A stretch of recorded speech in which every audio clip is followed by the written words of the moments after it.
Assalamualaikum warahmatullahi wabarakatuh. Selamat datang di Kisah Inspirasi Kehidupan. Kali ini akan disajikan sebuah kisah inspiratif yang faktanya pun sudah terjadi dan semoga menjadi penguat hati Anda. Niat melamar kerja, wanita ini malah dilamar bos perusahaan. Sebelum mendapat pekerjaan, biasanya seseorang terlebih dahulu melamar kerja kepada perusahaan tertentu. Bila lamaran kerja diterima, maka akan dilakukan wawancara antara calon karyawan dengan pihak perusahaan sebagai proses seleksi.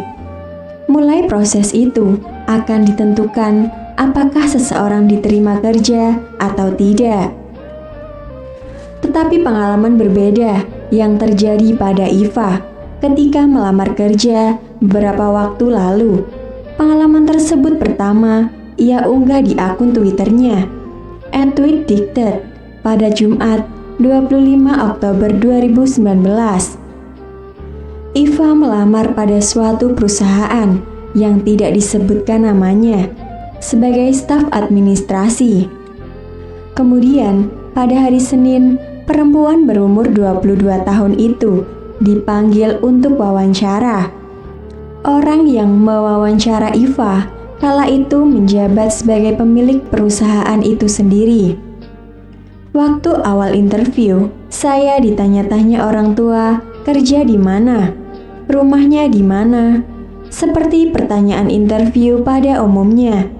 Ujar Iva kepada Citizen6 liputan6.com melalui direct message Twitter pada Rabu 10 Oktober 2019. Terus tanya, sudah punya pacar belum? Kapan rencana menikah? Saya pikir mungkin buat kontrak kerja kan memang persyaratannya belum menikah. Lanjutnya, ternyata Iva tidak hanya melamar di satu perusahaan, ia juga melamar di beberapa perusahaan lain dan kebetulan telah diterima kerja di perusahaan lain setelah wawancara itu. 3 hari kemudian, Iva mendapatkan telepon dari perusahaan tersebut.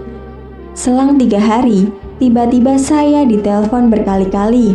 Saya sudah diterima kerja di tempat lain. Jadi saat ditelepon saya waktu kerja, kata Iva. Tak disangka, pemilik perusahaan yang wawancarai Iva mengontak Iva melalui WhatsApp-nya dan menawarkan jabatan yang lebih tinggi, yaitu asisten manajer. Iva yang bingung dengan tawaran tersebut menanyakan pekerjaan yang ditawarkan secara lebih detail. Pemilik perusahaan itu menjawab bahwa kerja Iva adalah ikut rapat, mengatur jadwal, dan mengingatkan jadwal.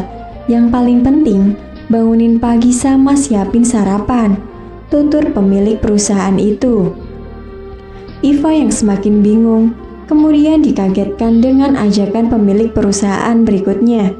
Pemilik perusahaan mengajak Iva untuk menjadi istrinya. Bahkan, ia langsung berniat untuk bertemu dengan orang tua Iva. Awalnya, Iva mengaku takut dengan ajakan dari pemilik perusahaan itu. Hal yang ia takutkan salah bicara dan menyakiti hati pemilik perusahaan itu. Mau nolak juga takut salah ngomong, yang nyakitin hati malah kena blacklist dari perusahaan-perusahaan lain, ujarnya.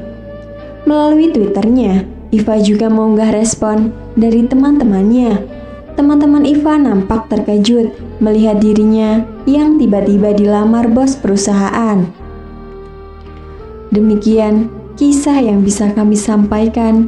Semoga bisa bermanfaat untuk kita semua. Akhirul kalam, lillahi taufiq wal hidayah.